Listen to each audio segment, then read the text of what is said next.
Welcome into the Men Are Forged podcast. I'm your host, Cartwright Morris. Through this podcast and through my coaching services, as well as my men's mastermind, I help high performers pursue a higher quality of life. This is my life mission, to help men step into who they're called to be and be a more well-rounded and intentional man in their business, in their family, and in their community. If that interests you, you can go to menarforged.com to find out more information about my high-performance coaching, as well as some of the other services I provide. That's menarforged.com. Hey guys, Tim Williams here, the host of the Thrivehood podcast. Thrivehood is a relevant life roadmap for boys and young men who want to thrive as they mature boldly into manhood. I'll be bringing you a dose of just good old seasoned wisdom and some offbeat humor to a variety of topics that'll both challenge and motivate you to become the best version of yourself. Check it out at thrivehoodpodcast.com. All right, welcome into the Men Are Forged podcast. Got a great guest today. He's the author of the book, Shortcuts. I want to show for any of my people watching on YouTube here, The Proven Path to Purpose, Excellence, and Calling.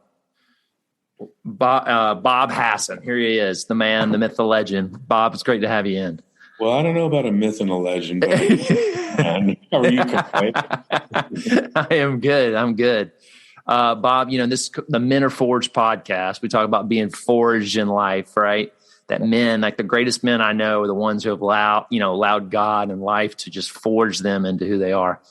And it sounds like right now for all us, Southerners dealing with our heat, you're really being forged by that Southern Cal, San Diego lifestyle. So what's the summers like for you in San Diego? Speaking of forging, right? Well, I mean, the winters are about 68 to 70 degrees, and the summers are about 75 to 85 degrees. It's really rough out here. Mm-hmm. You're really struggling. Humidity's low. The sun's usually out. Yeah. Other than that, it's a struggle. Bob, have you ever been a surfer, Bob? Yeah. Oh, yeah. Still am. Oh, man. You gotten out in the waves recently? I actually had my hip replaced a little while ago, so I've been out of the water, but hopefully at the end of this week, I'm going to get back in. It's part of my rehab now. Oh, man, absolutely. I just, I'm sitting there. First time I ever went surfing was in San Diego, and so I'm a little jealous of you just getting that opportunity to do it. So, yeah, Bob, I mean, just diving in, I'd love to hear, those who have read your first book, The Business of Honor, and hearing more of your story in business and really bringing your faith into work. So, yeah, I mean, just for those who don't know you, Bob, what's a little bit of your background, upbringing? Like, I know you didn't grow up a Christian.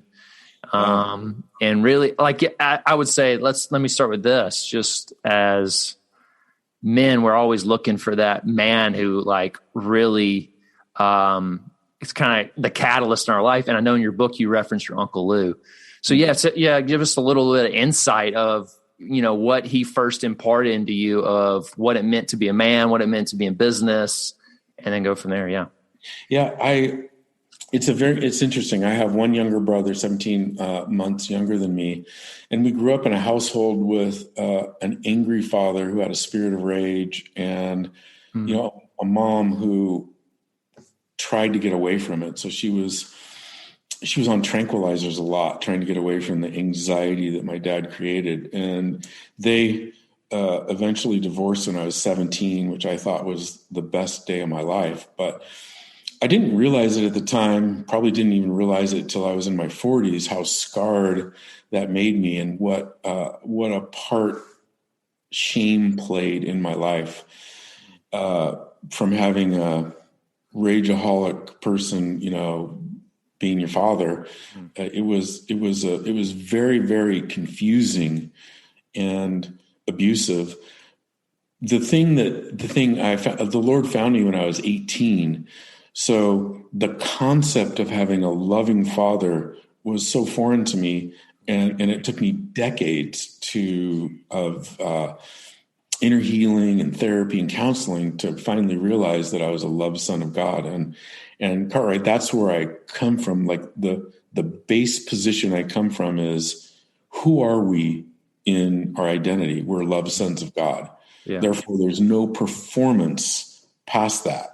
Whether we're as successful as we hope we're going to be, or whether we haven't achieved success yet, we're still loved sons of God. So, that's a little bit about my upbringing. You mentioned Uncle Lou. He is my mom's brother, and he was a corporate attorney here in San Diego, and he just had a zest for life and wasn't angry and seemed to love me. And I glommed onto him, and he ended up being, a lifelong mentor. Yeah. So there's something you hit in there, because that's something I really like. Guilt tends to hit our actions, but shame hits our identity. Right. And like that thing in us that is unchanging, unmoving, but yet we, as men, it's like our, security in ourself is up and down. That's where insecurity is, when we do something and immediately take it to identity. Not only did I fail, but I am a failure. Yeah. So unpack a little bit more of how you were able to really discover more of who you are, that identity, and address the shame in your life.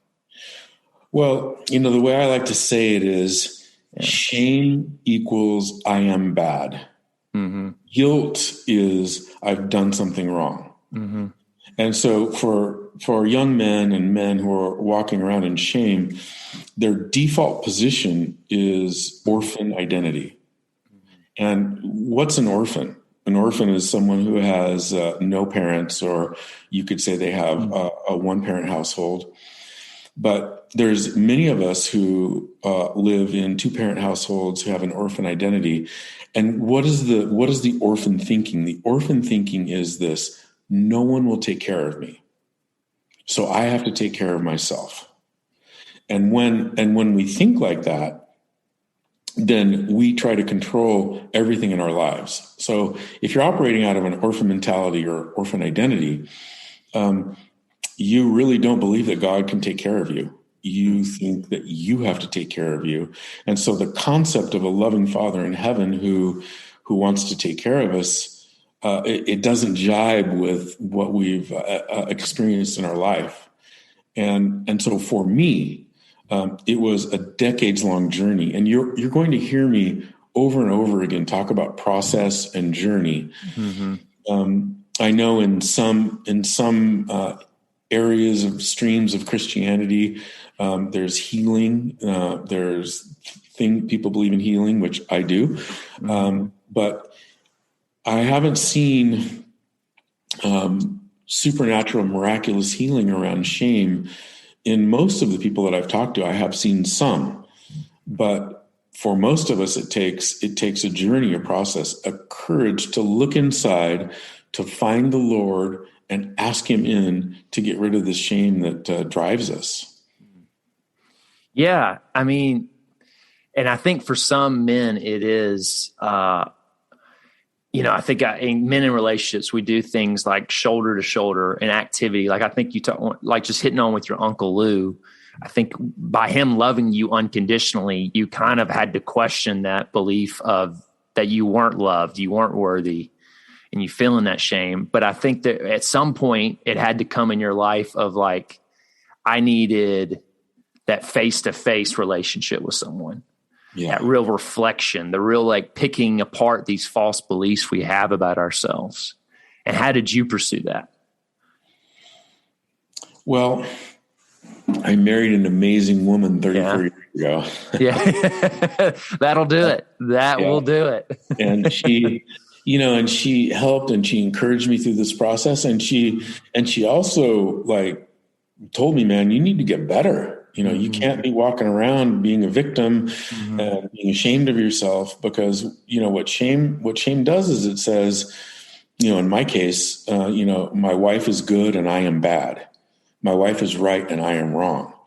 And the reason I'm using these black and white parallels right now is for, your listeners who I've kind of been on the fence thinking like, I don't know why I think this way. Well, this is why you think that way, because this shame identity, this orphan identity is around you. And God really, really loves to break shame off of men. And it's a wild process. And sometimes you have to look inward for a period of time with counseling and therapy, or sometimes, just having a group of covenant brothers who meet on a regular basis, breaking that thing off of you is what's necessary.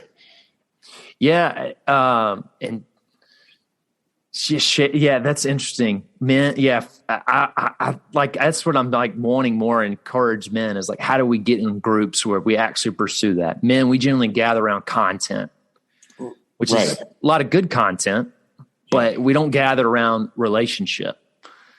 So yeah, what is the first step to really like encourage men to step into that? What happened in your life to really find that? I think trust, right? When you grow up in an abusive environment or an environment where there's an absence of a father figure, trust has to come back. So Proverbs 3, 5, and 6 for me: trust in the Lord with all your heart, lean not into your own understanding, acknowledge him in all your ways, and he'll direct your paths, became a life scripture for me. And learning to try to trust the Lord, and then seeing who the Lord's put in your life, and learning to try to trust people, men.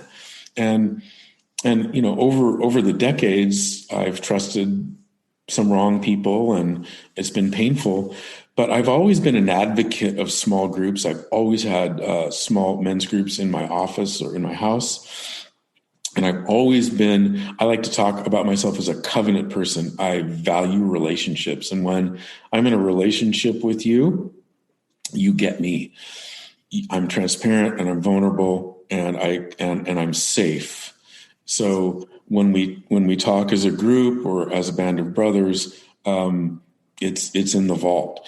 Yeah. So you begin this process of trying to trust, and unfortunately, sometimes you have to weed people out, but that process allows the healing to start. Mm-hmm.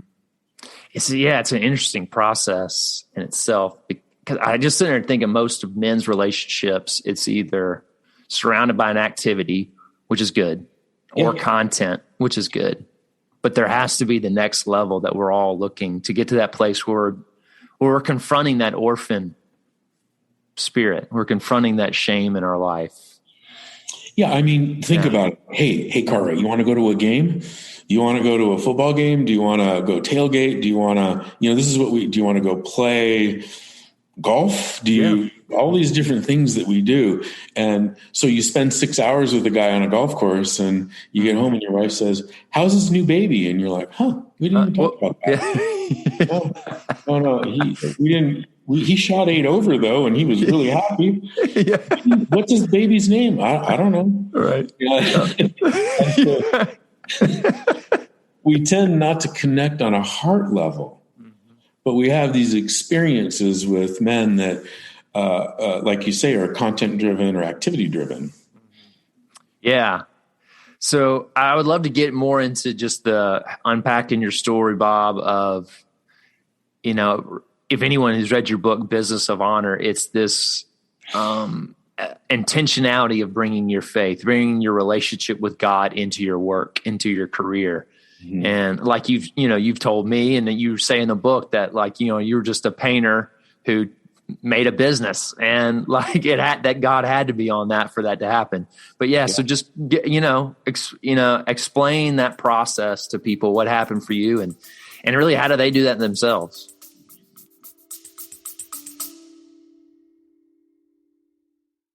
Today's episode is brought to you by Thrive Marriage Lab. If you want your marriage to thrive, this is a great opportunity to you, because strong marriages are the bedrock of strong churches, organization, families, and community. This is a 12-month pathway for any of you that are looking to really have weekly engagement with experienced marriage counselors, not just one, but many. So go to restory.life/thrive to get on the waiting list for this great program that starts in April. That's restory.life/thrive. And make sure you put the word Forge in the promo code to receive a discount on your monthly fee. Now, back to the episode.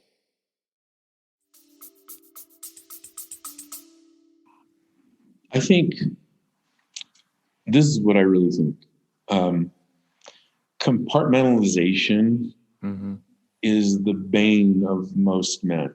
And I find that we compartmentalize. We're a different person at church, at home, and in business. We're a different person with our friends.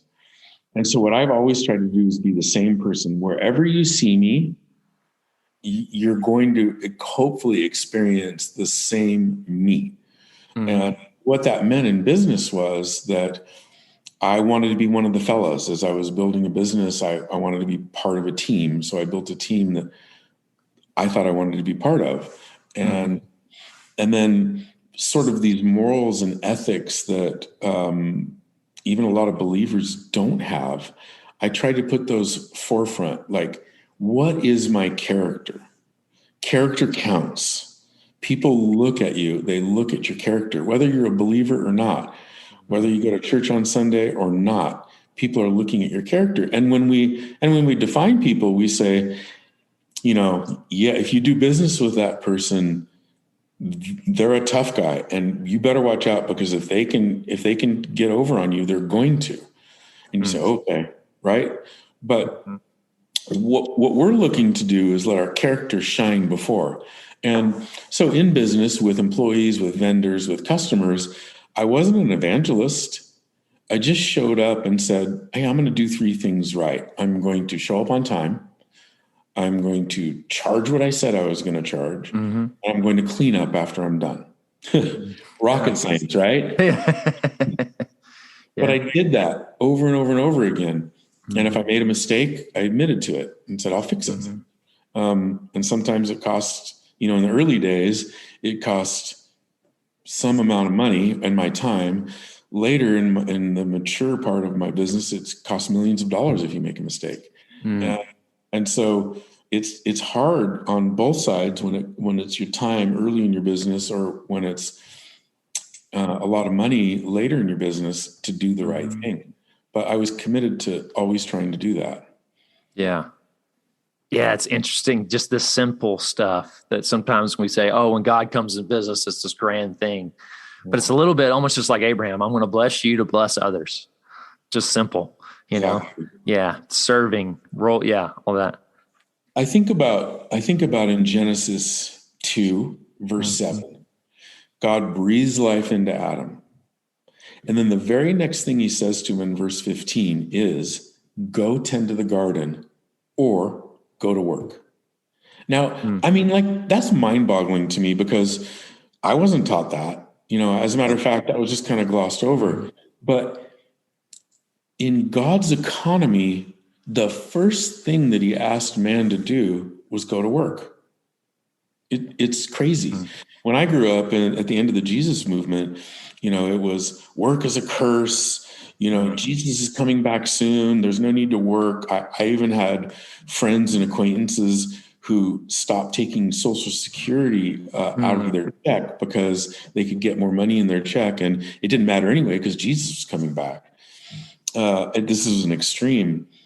But then you fast forward into John, and Jesus says, my Father and I are always working. So work is part of this wonderful economy that God has. And I think some of it is misunderstood because of Western teaching, and some of it is misunderstood because a lot of us are wonder, like, what is our purpose? Is our purpose to be an evangelist for Jesus, or is our purpose to provide for our families, or is it both? Yes, and you kind of got to the point I was getting to eventually, but your book, you hit on that. Like, many of us are asking that question, what is my purpose in life? And you kind of get to the point where that's like a journey. And kind of the key to that is understanding your current opportunities and responsibilities, that actually stewarding those well right now will then lead to your purpose. And is that kind of what you found? That's what I found. I think a lot of people are focused on their assignment. Yeah. I'm assigned to do this, and that's what I'm going to do. And when people are focused on their assignment, then they say things like, well, I'm just not passionate about it. And I hear young people say to me, I'm not passionate about my job. I don't like what I do. Or they say things like, the big corporation that I work for doesn't have a social justice cause, and I can't get behind it because it's a big corporation. And so when you're focused on your assignment, it's hard to realize what you're passionate about. And I believe sometimes our passion is independent of our work. But one of the things that I talk about in Shortcuts is the fact that people and relationships create passion. So if some of your listeners are out there going like, I'm right there right now. I hate my job. I don't like what I'm doing. I'm passionate about, changing the world for Jesus. Okay, that's great. 99% of us work in the marketplace outside of the organized vocational ministry. So unless you're in the vocational ministry changing people's lives for Jesus, you're going to have to put food on your table. You're going to have to be a tent maker. And I have some interesting thoughts about that too, but let me digress for a second. Paul obviously was a tent maker. Yeah. Some of the disciples were fishermen. Mm-hmm. When we focus on Jesus, we think about the 3 years of his vocational ministry, right? Yeah. We don't think about, let's just say, the 20 years that he worked from the time he was 13 to 33. We know that he was a carpenter. The word in the Greek is tekton, and tekton means master builder or craftsman. And so there's a lot of people who think that Jesus was actually a stonemason. But irregardless of whether he was a carpenter with wood or a stonemason, he was an apprentice. He was an apprentice to his father's business. And he spent, just to use round numbers with me, from the time he was 13, I would think, when you go to work, right, younger, to the time he was 30, when his vocational ministry started, working in the marketplace. Mm-hmm. And I like to let my imagination run and think, what if you hired him to do a remodel in your house, and he was a cabinet maker or a stonemason? Yeah. What if you wanted a table built out of either stone or wood? What would that be like? Right? The eventual or Son of God is standing there giving you a product and a service. I'll bet he showed up on time. I'll bet he charged you what he said he was going to charge you. And I'll bet he cleaned up. And it's quality work too. I'll bet it was quality work. Yeah. And I'll bet along the way, people got healed and didn't even know why. Mm-hmm. Yeah. And so that is the opposite of compartmentalization. That is a wholeness of life that I think if we could learn to live that way, the sacred and the secular together, no division there. I think we would find a peace that passes all understanding. Yeah, that's good. Because, it's something I was sitting there thinking, just reading your first chapter of one, in our culture, we have brokered our morality, but I think we're even doing that on a purpose. We're brokering like, if I'm associated with this company or that group, then I'll have purpose. And it's like, do we not believe purpose is a personal, intimate thing between us and God? And how do we move from like, okay, what is my purpose within this company? And actually asking that hard question of like, because you're right, like we're called to love one another. All right. So if you're in a job, you're around people all the time, and the opportunity to love people, like a bigger congregation than you would actually if you were a pastor or, something like in vocational ministry.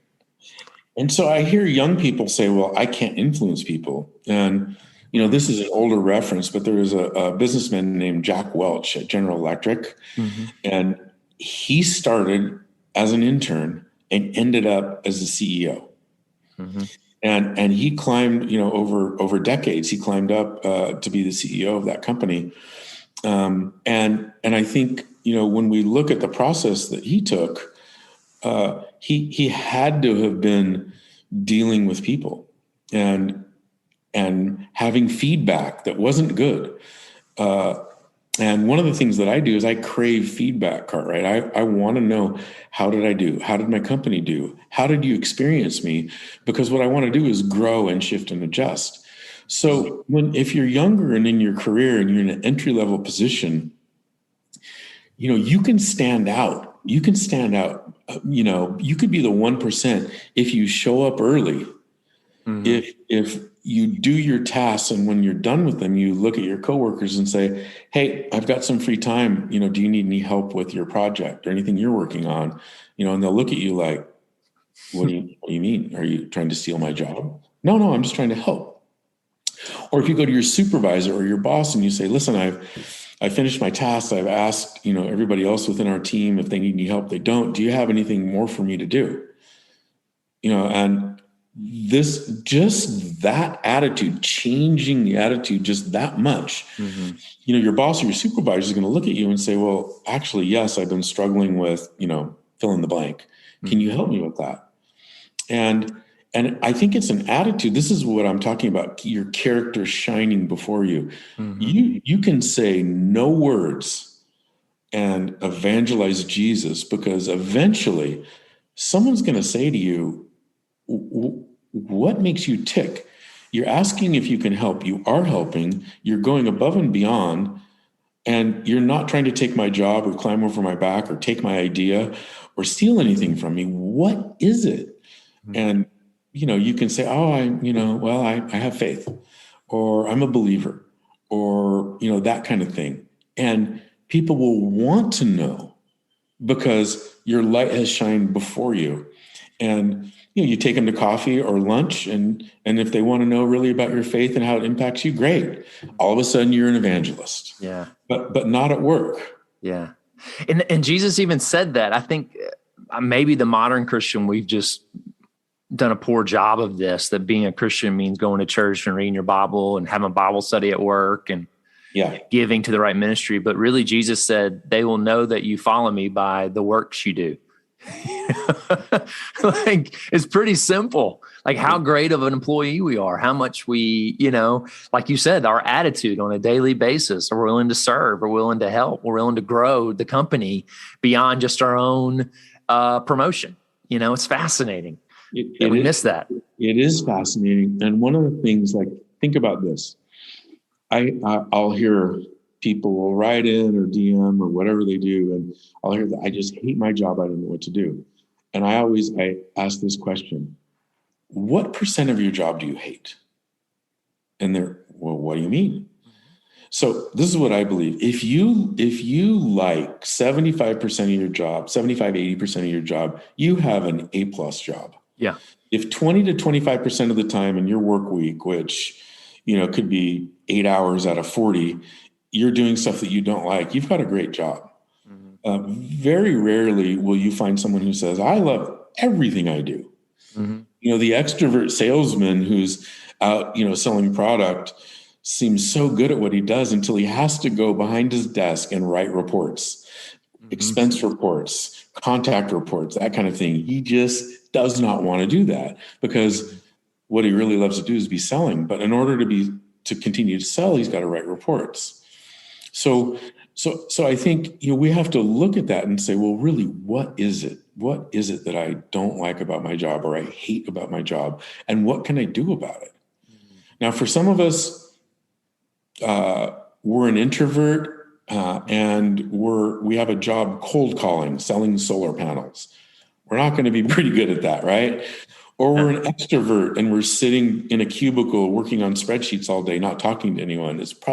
You're probably not in the right job. So I don't know what you think about this, but I like the Enneagram, the DISC test, the Myers-Briggs, so you can find out, like, what are you good at? What is your personality? Or if you've graduated from college, what was your major?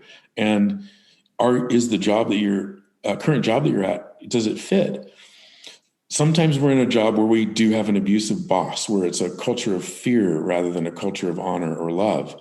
And if that's the case, you can do an experiment and try to pray for the situation for a couple of weeks and see what happens. I have an amazing story about that, Cartwright.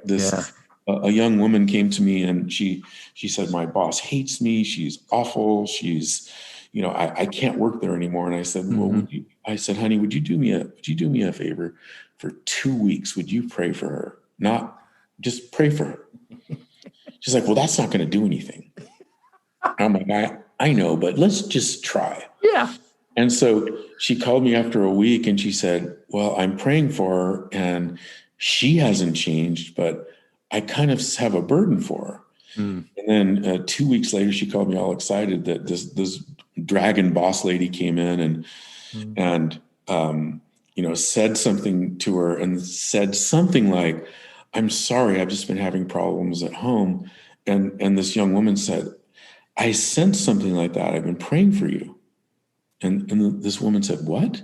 So I've been praying for you every morning for the last 2 weeks. Yeah. Said, can we go to lunch? And they went to lunch and this woman, unloaded all of these, marriage and family problems with her. And this girl was able to say, look, I've got faith in Jesus. I'll pray for you. And everything changed over the years, like a decade. They both got promoted together, through this company.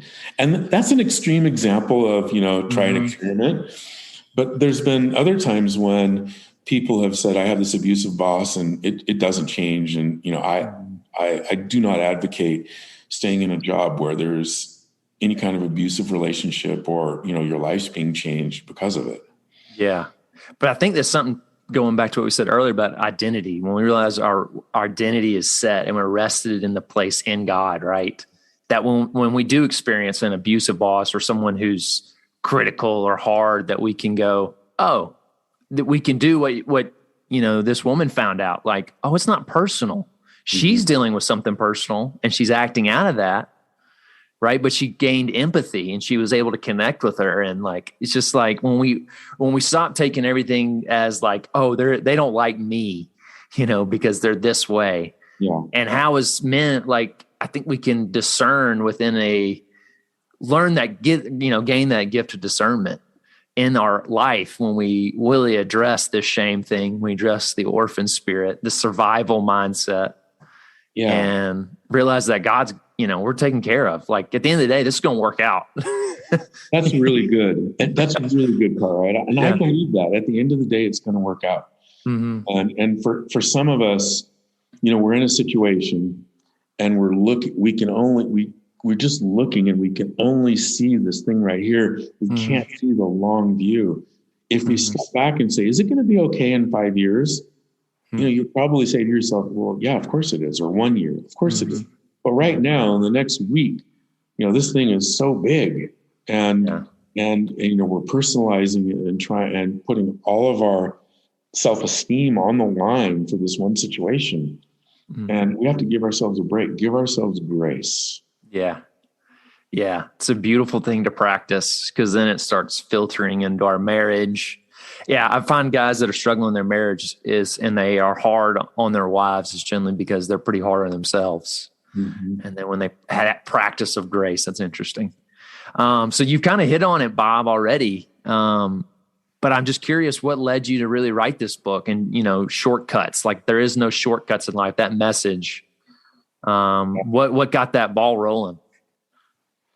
I've had the privilege, over serving the Lord for 45 years of listening to thousands of people, young and old, and hearing the dissatisfaction sometimes with the Lord's timing, and we can throw scriptures at it, like my trust in the Lord, just wait, just be patient. Patience is a virtue.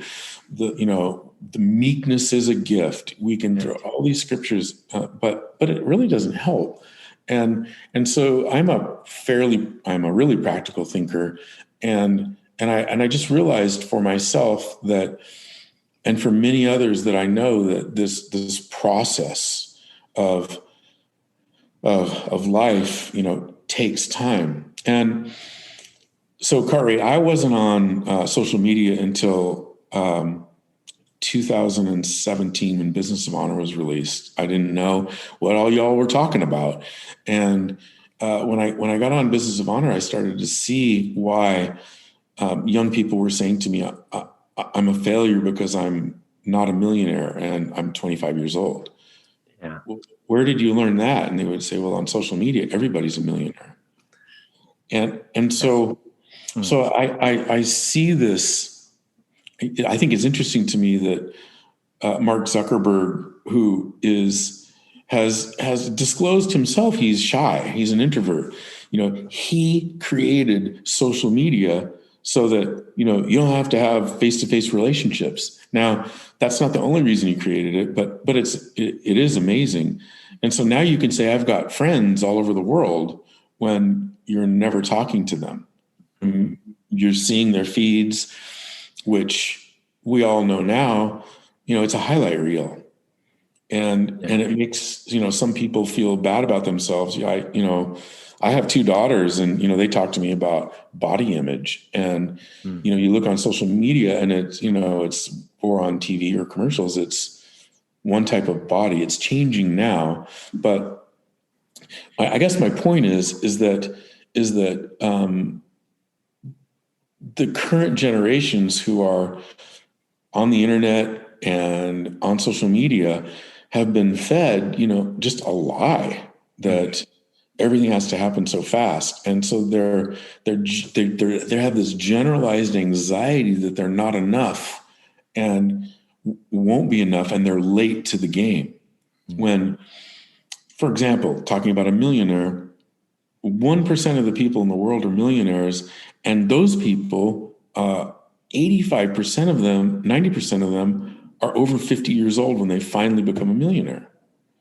And I think, these statistics aren't talked about enough. And so like for younger people to slow down and realize there is a proven path to understanding who you are as a son or daughter of God, to understand who you are in the process of completing your purpose. For some of us, it takes a long time to find out what your purpose is. And your assignments, the things that you do on a daily basis, change regularly. Your calling can change, but once you lock into what your purpose is, you see, oh, this is who God created me to be. For example, in my case, I was painting houses out of a 1964 Volkswagen Bug. And I'd go to your house and I would paint your bathroom. And you'd come in and you say, oh my gosh, look at it. It's amazing. It's, it's not red anymore. It's white. It looks so good. And I would be proud, like, wow, I didn't know this then, but I had transformed your bathroom, right? Mm-hmm. Or I transformed your house or whatever. The bigger the jobs got, I'm going to paint the outside of your house or I'm going to paint a commercial building, blah, blah, blah. Mm-hmm. What I realized, later is that I was in the transformation business. Now we can all take that to what am I doing now? I'm writing books and I host a podcast and I'm talking to you about how to transform your life. So since I've been an adult, I didn't even know it, I was in the transformation business. And I think if we step back and look at our lives and say, what are we doing? What is my purpose? What is my calling? What is my identity? And let God speak to you about what you're doing and where you're going, you might be really surprised. Yeah. But the ability to do, or even just like you said, like, and that's something I have to remind myself, stop being such a dang hurry all the time. Stop trying to get there and just like really trust what God is doing. Trust the process that I'm on. But I think is really interesting. Just from, Hollywood is doing this indirectly as they're talking about, all these shows about the unicorns, about the startups, these people that got really successful really quick, and really what happened after was destruction. Oh my gosh. And what happened is their success outgrew their character. And so, Bob, really hammer on of like in that hard job or in that trying to discover your purpose, how important is that of growing in character, growing in who you are and letting that take shape before the big time success or whatever. Well, I don't think that most of us could handle fill in the blank. Mm-hmm. Going from an entry-level position to the CEO. You couldn't handle it because you don't have the experience. Or going from a small business to a super large contract. You couldn't handle it because you don't have the experience, the manpower, the financial backing, the cash flow in order to do that. There's steps for most of us. And even when you talk about the self-made man, even when Steve Jobs, for example, was, he really thought that he did it all, but he had partners, he had bankers, he had people that helped him. He might have, he had tech people. He had actual tech, he wasn't technology advanced either. So you're mm-hmm. I don't think you're ever a self-made man. If you look at Rockefeller, if you look at JP Morgan, if you look at all the industrialists that came before us, you recognize that they built companies and they had to have help. And so someone who has the hubris to say, I'm a self-made man, I think, you could ask 5 questions and that person would realize that they had a whole bunch of help. Well, we as believers have this amazing partner in God. And I've heard believers say things like, God is my CEO, or God is my boss. And I think, okay, but I like to think about it as he's my partner. He's my partner. I'm stewarding these resources that he's given me. We recognize in the scripture that he owns the cattle on 10,000 hills. Well, guess what? He owns the 10,000 hills and everything else too. So why not us? Why not us be able to, in our identity, be able to slow down and say, all right, I'm going to enter into this process. I'm going to do the best I can. I'm going to partner with God. I'm going to be in a place where I'm willing to shift and adjust. And when I make a mistake, say, I'm sorry.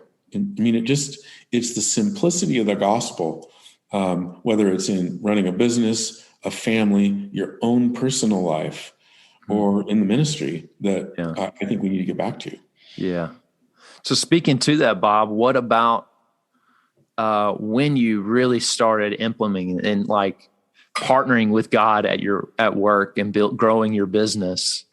How did that affect other areas of your life? Well, going back to trusting the Lord and Proverbs 3:5 and 6,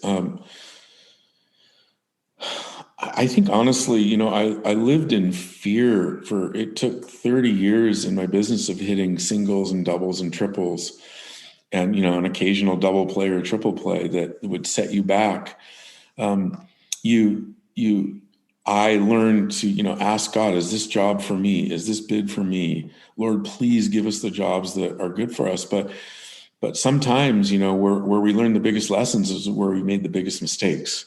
And, the Lord knows I've made lots and lots of mistakes. And so I'm trusting him to get these jobs or run this business. And I'm trusting him to bail me out of the mistakes I've made too.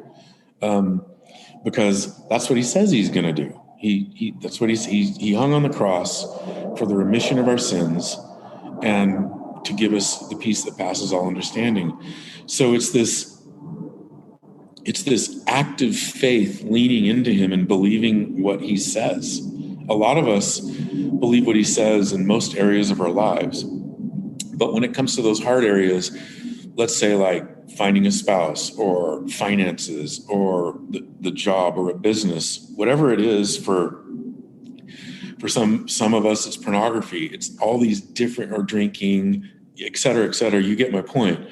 It's hard to trust God in these things that have gotten a hold of us. And that's where being compartmentalized will hurt us, but having covenant, accountable, loving relationships with other men will help us. Yeah. So you're saying that it basically affected where you just saw the bigger picture.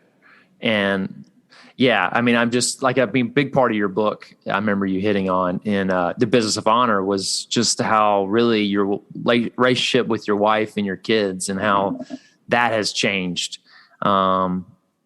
Anyways, I would love just to hear more of that, When my boys, when my boys were young, I was building my business and they didn't get a lot of me. I was there to go to games and all that kind of stuff, but I got up early and I worked and, went to bed early. But by the time my girls, the difference, my oldest is 37 now, my youngest is 25. So there's a big difference, 4 kids in between, 11 years or 12 years. And so by the time the girls were kind of in middle school, I'd adopted this posture of working from the office, in the mornings, and then trying to come home in the early afternoons and working from a home office then, so I could just be more around, taking them to school and doing these things that, and I'm really glad I did that. I took the boys to school too, but sometimes it was really early, and they remember funny stories about driving and going to McDonald's and then me dropping them at school an hour and a half early so I could get to the job site. And with boys, it's like, whatever, you guys are going to be fine, but you're not going to do that with your girls. So I look back and, I adjusted. I thought I want to be more present for my kids, and I've tried to adjust to be more and more present. I know you're recently married, and, I can't believe that my wife and I are celebrating 34 years next week. Wow. I can't believe that my little baby son is now 37. It's just, how did this happen?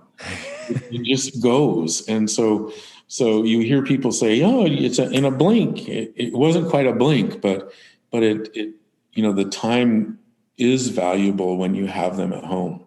Yeah, that's great. So, you wrote these 2 other books. I do want to give a plug for both of them, but also with one of the co-authors, Shawn, you're doing Exploring the Marketplace for any of those who out there and know Shawn bolz. I am just curious just how y'all's relationship got started and why y'all started doing the podcast. Do you have any of these friends, Cartwright, that they see things in you that you don't see in yourself? And then they say, you know what you could do, and you know what we want to do. And this is what happened with Danny. Danny saw something in me that I didn't see, and he got me to write a book with him. And like I told you, I think before, I'd never even really written a long email. Danny introduced me to Shawn, and Shawn had needed some consulting, which I gave him, and we just became, fast covenant friends. And so he said, listen, let's write a book called Wired to Hear, talking about how we hear God in the marketplace. And it's crazy. If you read the book, you can totally tell, my contribution, because I'm pretty pragmatic. And then you can hear Shawn's, he's prophetic and he hears God in these crazy ways. And it's really a good blend of, together for a person to say, wow, there's all these different ways I can hear God. I didn't know that. Yeah. In Christianity, we use the word discernment, right? Make sure you have good discernment. Yeah. But in Wired to Hear, we have a chapter on instinct and intuition, which is anathema to some believers, but it's true. It's instinct and intuition.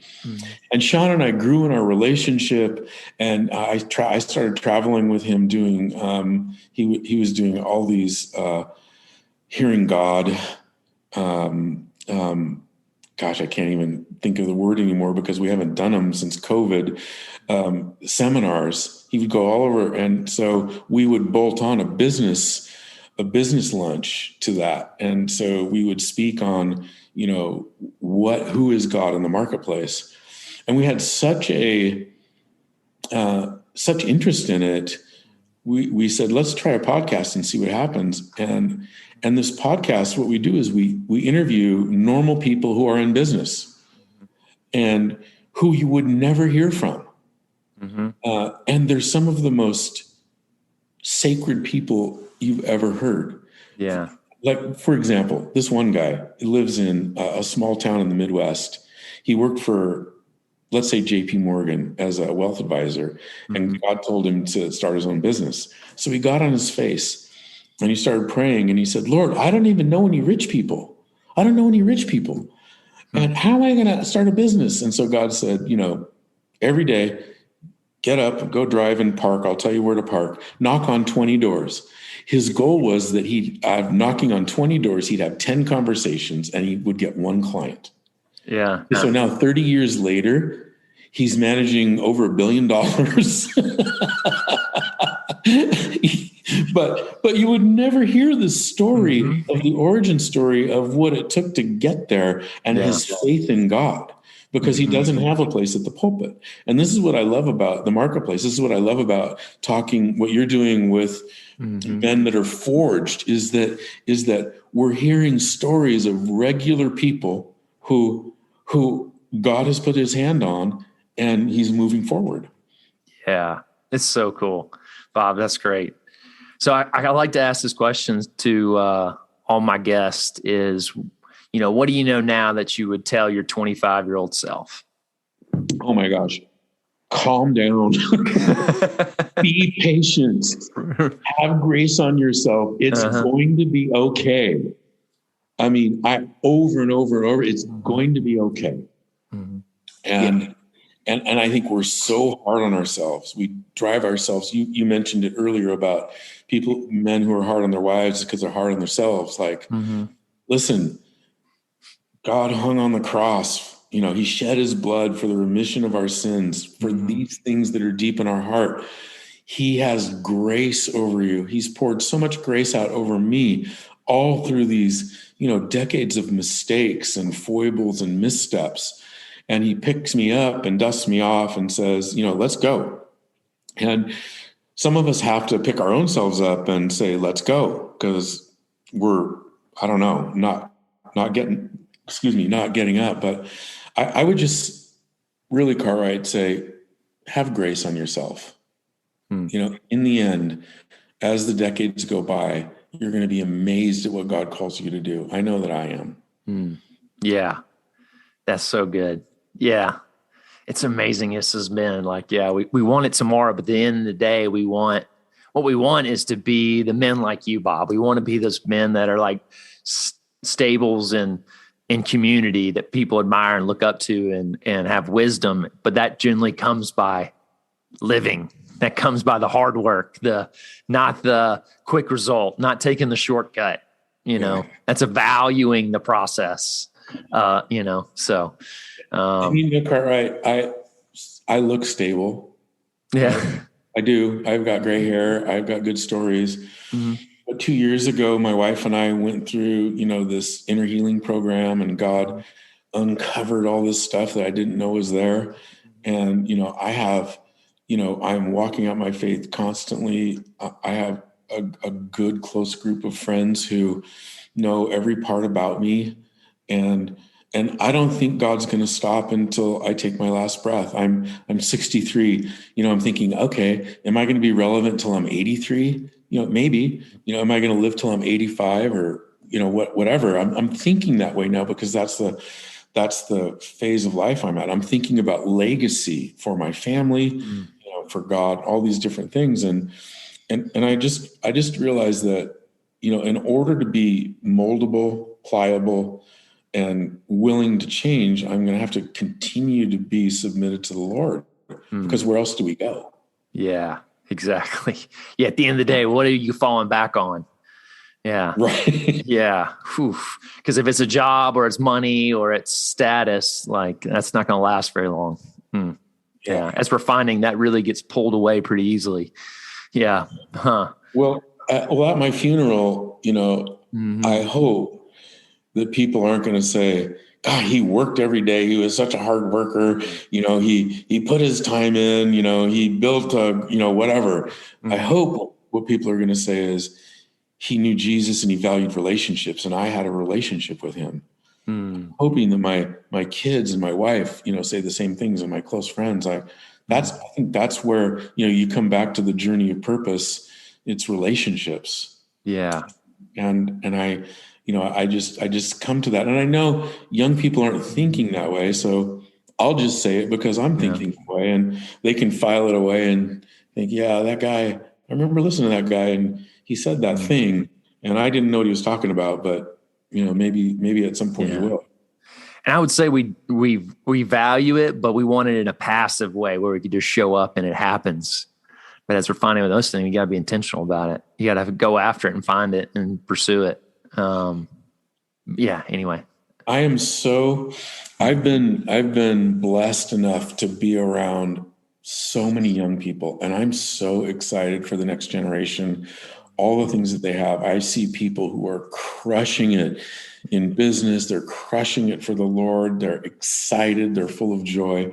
The media tends to portray all the negative things, but I'm here to tell you that I see young people just, moving forward and excited about taking this leap. And I'm excited for them. It gives me energy. It gives me hope, it gives me faith in what's going to happen in the world.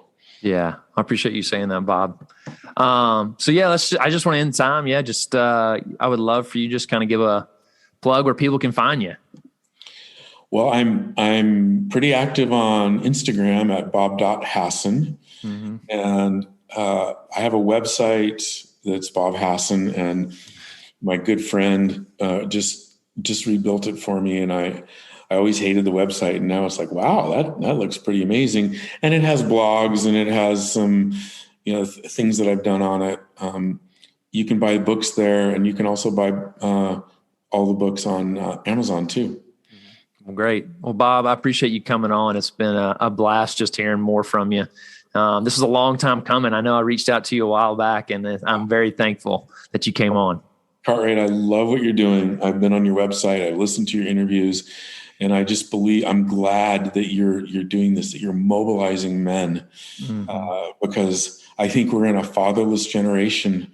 And, if we can build not only sons, but if we can build young fathers also, those who are willing to take responsibility and say, you know what, no more of this stuff on my watch. It's going to be amazing. Yeah, man, that's so powerful. Yeah. I need to repeat that line to myself. Yeah. That's exactly what we're doing. That's good. That's what we're doing. Yeah. Yeah. Well, thank you, Bob. Appreciate it. I'm honored to be here. Thanks again, Cartwright. Thank you for listening to the Men Are Forged podcast. If you enjoyed this interview, I recommend you go check out episode 99 with Daniel C. He hit on similar topics about finding rest, and out of rest, finding our calling, finding our purpose in life, and how to really find balance, as well as pursue the things that we feel we are called to. So go check out episode 99 of the Men Are Forged podcast, and make sure you like and subscribe.